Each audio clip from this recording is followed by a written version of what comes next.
నాన్న బ్రతికే ఉంటే ఈరోజు 72 ఇయర్స్ 72nd బర్త్డే ఉండేది. కొన్ని జ్ఞాపకాలు గుర్తొస్తున్నాయి. బాగా గుర్తొచ్చేది నాకు ఈరోజు, నేను ప్రాబబ్లీ జరిగింది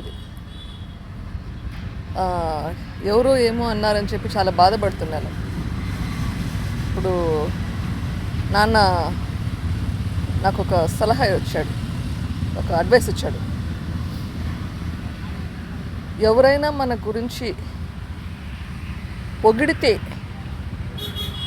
అది పెద్దగా పట్టించుకోవాల్సిన అవసరం లేదు, కానీ ఎవరైనా మన గురించి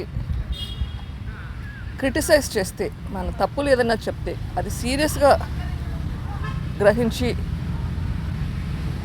కరెక్షన్స్ ఏదో మనలో ఉండేది చేసుకోవాలి.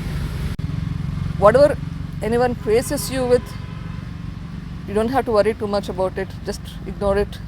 But if somebody criticizes you, adi take it seriously and see what corrections need to be made. ఈరోజు చాలా ఎక్కువ గుర్తొస్తుంది ఈ మాటలు. So I just wanted to share this. Investigation agencies investigation చేస్తుంటారమ్మా. మొదటి నుంచి చెప్పేది ఒకే విషయం, let the investigations agency do their job. దానికి మన ఇంటర్ఫిరెన్స్ అవసరం లేదు, వాళ్ళు పని వాళ్ళు చేస్తారు. Law will take its time, let it take its time.